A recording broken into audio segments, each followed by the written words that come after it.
نحمده ونصلي ونسلم على رسوله الكريم اما بعد فاعوذ بالله من الشيطان الرجيم بسم الله الرحمن الرحيم لو انزلنا هذا القرآن على جبل لرأيته خاشعا متصدعا من خشية الله۔ اللہ تبارک و تعالیٰ قرآن پاک میں ارشاد فرماتا ہے کہ اگر یہ قرآن ہم پہاڑوں پہ نازل کریں، اس کے روب سے، اس کے دبدبے سے، اس کی ہیبت سے پہاڑ ریزہ ریزہ ہو جائے۔ اب یہ دیکھیے کہ اللہ کا کتنا احسان ہے کہ پہاڑ کتنے سخت ہیں، اس کے باوجود اللہ فرما رہا ہے کہ اگر یہ قرآن ہم پہاڑوں پہ نازل کرتے تو وہ ریزہ ریزہ ہو جاتے۔ لیکن جب باری آئی ناتواں انسانوں کی، جب باری آئی محمد کریم کے غلاموں کی، تو اللہ نے فرما دیا الرحمن علم القرآن، فرمایا میں رحمان ہوں، جبار قہار یہاں پہ نہیں کہا، فرمایا الرحمن میں کمال درجے کا مہربان ہوں، علم القرآن جس نے قرآن کی تعلیم دی، جس نے قرآن تمہیں سکھا دیا۔ یعنی جب پہاڑوں پہ نازل کرنے کی باری آئے تو رب فرماتا ہے اتنا ہیبت والا قرآن ہے کہ پہاڑ ریزہ ریزہ ہو جائیں گے۔ تو ادھر اللہ نے فرما دیا وَلَقَدْ يَسَّرْنَا الْقُرْآنَ لِلذِّكْرِ فَهَلْ مِن مُدَّكِرٍ، کوئی ہے میرے قرآن کو سیکھنے والا؟ میں نے تو قرآن تمہارے لیے مسخر کر دیا، تمہارے لیے آسان کر دیا۔ یہی وجہ ہے کہ آج دیکھ لیں 12-14 سال کا 10 سال کا بچہ قرآن کا حافظ بن کے پھر رہا ہے، چھوٹے سے دل میں اتنا بڑا قرآن، یہ کیسے آ گیا؟ یہ اللہ کا کرم ہے، اور جو اللہ نے وعدہ کیا کہ الرحمن میں مہربان ہوں، میری مہربانی سے ہو۔ اور پھر قرآن اتنا عظیم ہے، میں نے تو پریکٹیکل کیا ہے کہ یہ لجپال کتاب، جو اس کے ساتھ اپنا تعلق جوڑتا ہے اللہ اس کو کائنات میں ممتاز کر دیتا ہے، اللہ اس کو کائنات میں عظمتوں سے نوازتا ہے۔ یہ قرآن ایسی لاریب سچی اور سچی کتاب ہے کہ یہ اپنا تعارف بھی خود کروا رہی ہے۔ باقی ساری جو سماوی کتابیں ہیں ساری خاموش ہیں، ساری خاموش ہیں۔ تو قرآن سے پوچھا جائے کہ تیرا نام کیا ہے تو قرآن کہتا ہے انہ لقرآن کریم، میرا نام قرآن کریم ہے۔ اور پھر قرآن سے پوچھا گیا کہ تو رات میں نازل ہوا یا دن میں نازل ہوا، تو قرآن بتاتا ہے انا انزلناہ فی لیلۃ القدر، میں لیلۃ القدر میں نازل ہوا۔ قرآن سے پوچھا گیا کون سا مہینہ تھا جس میں تو نازل ہوا، تو قرآن بول کے کہتا ہے شہر رمضان الذی انزل فیہ القرآن، میں رمضان مبارک میں نازل ہوا۔ کیوں نازل ہوا؟ ھدی للناس، فرمایا کہ لوگوں کی ہدایت کے لیے نازل ہوا۔ اے قرآن لوگ بیمار بھی ہو جاتے ہیں، تجھ میں شفا بھی ہے، تو قرآن بتاتا ہے وَنُنَزِّلُ مِنَ الْقُرْآنِ مَا هُوَ شِفَاءٌ وَرَحْمَةٌ لِلْمُؤْمِنِينَ، میں مومنوں کے لیے شفا اور رحمت بن کے آیا ہوں۔ اے قرآن تجھے لے کے آنے والا کون ہے؟ نازل بہ الروح الامین، مجھے روح الامین یعنی حضرت جبریل امین لے کے آیا۔ کہاں نازل ہوا؟ فرمایا نزل علی قلبک، محمد کریم صلی اللہ علیہ وسلم کے قلب پہ نازل ہوا۔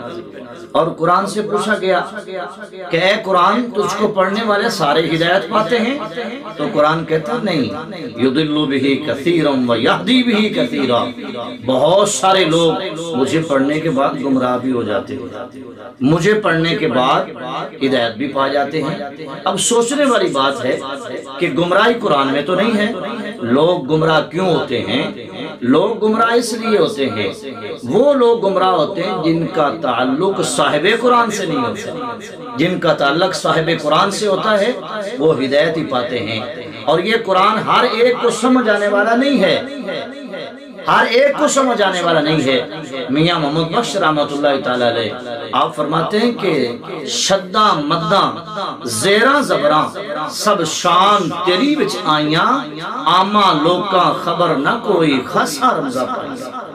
اس قرآن کو پڑھنے والا کیسے گمراہ ہو گیا؟ گمراہ وہ ہوتا ہے جس کا تعلق صاحب قرآن سے نہیں ہے، اور ہدایت وہ پاتا ہے جس کا تعلق صاحب قرآن سے۔ اگر چاہتے ہو کہ قرآن سمجھ آئے، اگر چاہتے ہو کہ یہ قرآن ہماری زندگیوں میں انقلاب لے کے آئے، تو پھر وہ چشمہ لگا کے قرآن پڑھو جو چشمہ سیدنا صدیق اکبر نے لگا کر قرآن پڑھا۔ وہ آئینہ استعمال کرو جو استعمال کیا حضرت سیدنا فاروق اعظم نے. جو چشمہ لگاؤ تو پھر انشاءاللہ قرآن کی سمجھ آئے گی. جو چشمہ سیدنا عثمان غنی ذوالنورین نے لگا کے قرآن پڑھا، وہ چشمہ لگا کے قرآن پڑھو جو حضرت سیدنا علی المرتضیٰ شیر خدا کرم اللہ وجہ الکریم آپ نے لگا کے قرآن پڑھا. اگر یہ چشمہ استعمال کرو گے، یہ عینک استعمال کر کے قرآن پڑھو گے تو پھر قرآن کی سمجھ بھی آئے گی، قرآن والے کے جلوے بھی نظر آئیں گے. اور قرآن زندگی میں انقلاب اس وقت لاتا ہے جب صاحب قرآن کے ساتھ نسبت جڑ جائے، صاحب قرآن کے ساتھ الفت ہو جائے، محبت ہو جائے، عقیدت ہو جائے، عشق ہو جائے، تو پھر قرآن کا مزہ بھی آتا ہے، سمجھ بھی آتی ہے.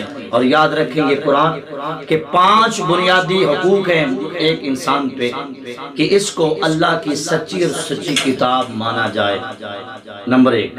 اور نمبر 2 اس قرآن کو پڑھا جائے. نمبر 3 اس قرآن کو سمجھا جائے. نمبر 4 اس قرآن پہ عمل کیا جائے. اور نمبر 5 اس قرآن کو آگے پہنچایا جائے.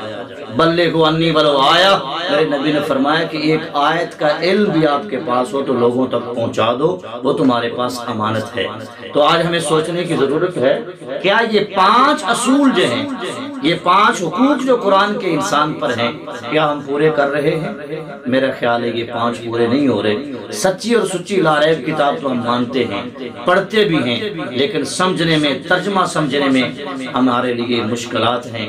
اور کافی لوگ ایسے ہیں جن کو قرآن کی سمجھ نہیں ہے، اور پھر عمل کرنا بھی بعض کا برادری مجبور کر دیتی ہے. اور کئی مقامات پہ میں نے دیکھا ہے کہ برادری کی وجہ سے لوگ جھوٹی قسمیں قرآن کی اٹھا لیتے ہیں. سمجھو کہ یہ قرآن قسمیں اٹھانے کے لیے نہیں، یہ ہدایت کے لیے آیا ہے. اور پھر آگے بات آگئی عمل کرنے کی. عمل میں بھی خامی ہے، عمل میں بھی کمی ہے.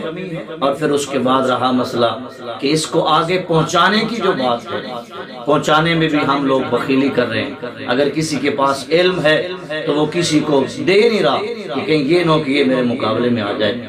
حالانکہ یہ علم ایسی چیز ہے اس کو جتنا بڑھاؤ گے، جتنا لوگوں کو سکھاؤ گے، اتنا یہ زیادہ بڑھتا ہے. تو علم قرآن کا ہمیشہ سینے میں ہونا چاہیے.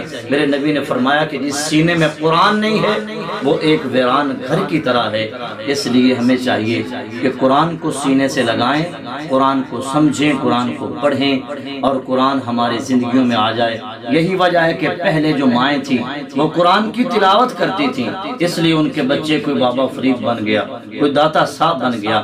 آج ماؤں کو ڈراموں سے فرصت نہیں ہے، آج ماؤں کو ڈائجسٹ پڑھنے سے فرصت نہیں ہے، آج ان کو فلمیں دیکھنے سے فرصت نہیں ہے. تو پھر اگر فلمیں اور ڈرامے دیکھنے والی ماں ہوگی تو ایکٹر تو پیدا ہو سکتا ہے، محمد کا غلام پیدا نہیں ہو سکتا. محمد کا غلام تب پیدا ہوگا جب مائیں قرآن کی تلاوت کریں گی.